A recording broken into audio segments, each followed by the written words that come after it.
she was this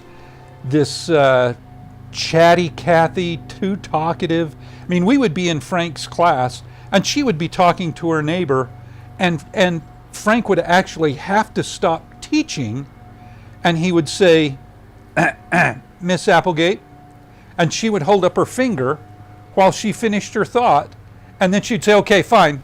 I mean, she was the one that was in charge, and the fact that there was a college professor there trying to teach, and we were all paying to hear him, not wait for her, didn't bother her a bit. So yeah, she was just someone I could not believe somebody would ever have that kind of moxie. One of my basketball coaches, Frank Cooper, he was teaching an organizational behavior class. So I didn't know this, but Frank was trying to line me up with Corrine. And so every class project you had to do with another person. And Frank would say, you two, you two, you two, you two. Oh, John, Corrine, you two. You two, you two, you two. And you know, here was this smart girl, and I was just trying to find an easy way to slide by because I knew Frank could give me an A.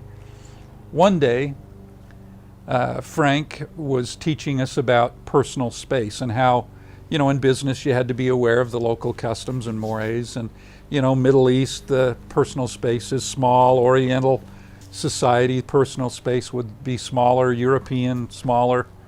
But in America, we've kind of got this wide space, personal space going on, and I've even got a wider preference than that. I mean, this is good right here.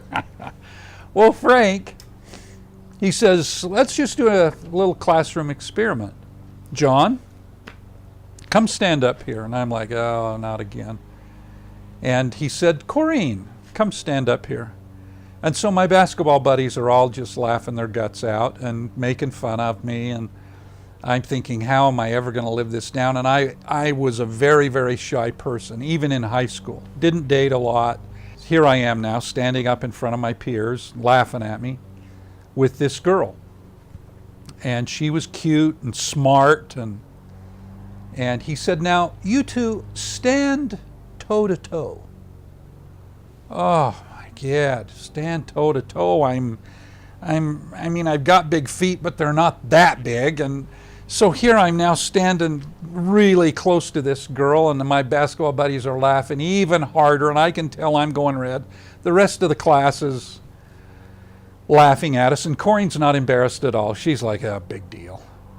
And then Frank said to us, now hold one another.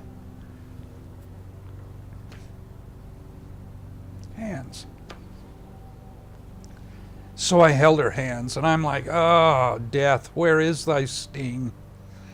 And she's just like, oh, brother, what a stupid athlete, stupid friends, and these idiots. She's just on a totally different level. And anyway, my basketball buddies, a couple of them are actually on the floor. They're laughing so hard. And I would just get me out of here.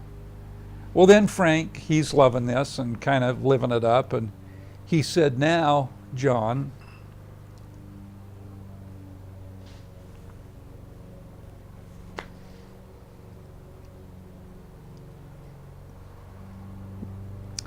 look in her eyes.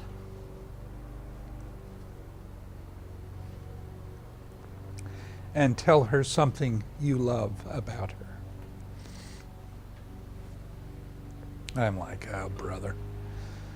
So holding her hands and standing toe to toe, I look into her eyes. And all of a sudden, my basketball buddies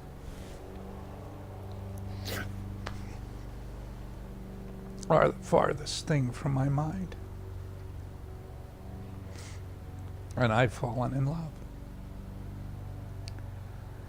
And the classroom is gone, and Frank's cajoling is gone, and my buddies that are on the floor literally laughing themselves sick. And I'm holding the hands of the most